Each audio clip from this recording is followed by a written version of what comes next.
Hey guys, No John's Mods here. Today we're going to be going over the potentiometer reset fix for drift and other stick input problems that you guys might have. Today we're going to be using this Type 3 Emerald board. It's got the trigger sliders removed and it's got no rumble housing either, just so I can move it around a little easier. Plus this board was I already took some parts off of it, so but we only need to worry about the stick boxes today. I'm gonna go through the list of things you need. Number one, we're gonna use this isopropyl alcohol here for a really nice deep clean. It's great for cleaning anything electronic and things like that. I'm gonna use this cotton swab for the isopropyl alcohol. This is just a really good tool for dispensing and cleaning. I'm gonna use these needle nose tweezers. I'll show you later, but it's very specific what you need these for and not necessary, but these are definitely necessary. You're going to need a flat tip set of tweezers or a flathead screwdriver or a spudge of any kind, and I'll show you why right now. We're going to get into it. When we talk about potentiometer reset, we talk about these little black pieces that are on the side of the stick box.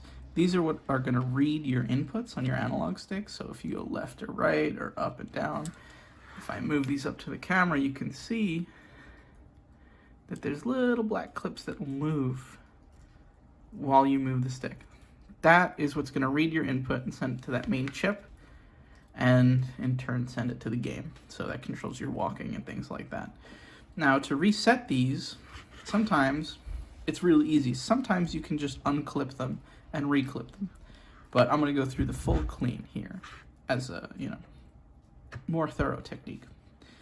What you want to do is you want to put this flat tip between the potentiometer and the stick box. So the black and the white plastic you want to separate, and you just want to push down and you want to gently pry them away. You got to be really careful here because you don't want to damage anything, but with a slight amount of force it should come right off. And there you go, we have our potentiometer unclipped. And we're going to do the same thing with the bottom, just to show you guys that it's very simple and straightforward. You really just do have to get in between this plastic right here and a little light twist. Should take those clips right out.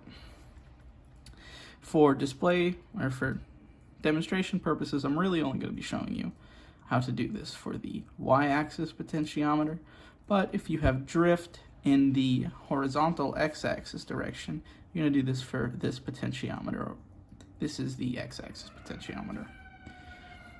So now that we have this unclipped,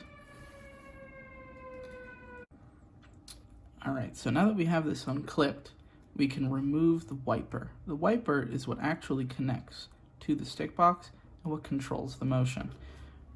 Bend it back up slightly and you can see there are going to be two little teeth that stick out. Let me see. See those two little bits that stick out? You want to squeeze those gently. So you take your tweezers sideways and you really just want to give them a light squeeze. And your potentiometer should come right out. Easy peasy. We're going to grab our potentiometer gently. Don't squeeze too hard, it'll fly out. And we're going to notice the orientation that it rests in. There is a small metal wire above the wiper. You can see how that was facing outwards while we took it out. So now we know that's how we're going to have to put it back in. We'll lay that on its side. And we're going to get to the board now. My favorite thing to do, or the easiest way to do this, is to take your cotton swab and you're going to lightly dampen it with your isopropyl alcohol. I put mine in a little cup so it's easier to get to. And you just go up inside the potentiometer and you're going to gently wipe. Really just going easy, but you want to get any dirt and debris out. So take your time, no rush, but it's really important you don't push too hard because you don't want to damage anything. Alright, so now we've got that cleaned. We're going to let that air dry for a moment. We're going to get back to our wiper. Oh, wrong tweezers. So the wiper can have errors too, so I'm just going to hold it flat. It's hard to hold these in the air, so just hold it flat down on a surface and gently go at it with your Q-tip or cotton swab. And you just want to remove any dirt or dust that may be left over.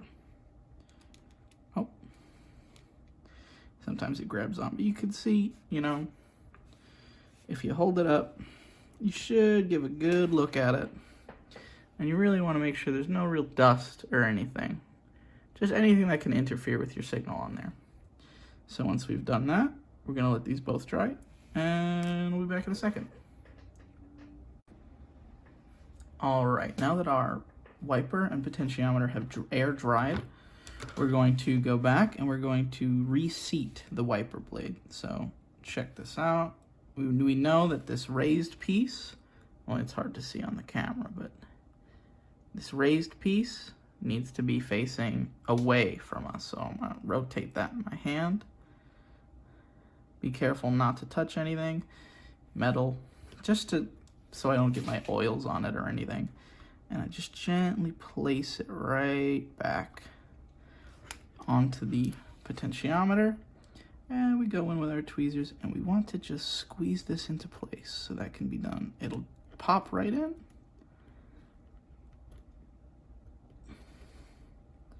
You gotta make sure that it's all around. Just apply a little bit of pressure. Oh, there we go, I got it. There we go, I was able to push it back down with my finger. And you can see if it's back in correctly, you should be able to rotate it freely. I like to use the needle nose for these. And you can grab these two little holes here, and there we go, it spins pretty easily. I think we're good here. I gotta orient it so that slot hole is matched with this registration hole on the stick box. And now we're gonna push this back up and on, and it snaps in. We're gonna check for a read. Look at that. That little slot is gonna move now perfectly with the stick box. We get a little nice zoom in shot here. Once that moves with the stick box motion, you know it's in correctly. We can get this one in too. That one's gonna move too. This is a little bit of dust on it. You should clean that. You know, again, it's the same action as using this swab and just getting in there, wiping it down. You can actually do it on the whole thing, you know. Eventually it just picks up a lot of dirt. This is probably one of the dirtiest parts of controllers, is the stick box. That's where all the little dust and things get in. So, you know, just clean it up a little bit, and you've got a reset stick box. All right, this has been John from No Jones Mods. Thank you guys for watching, and have a fantastic evening.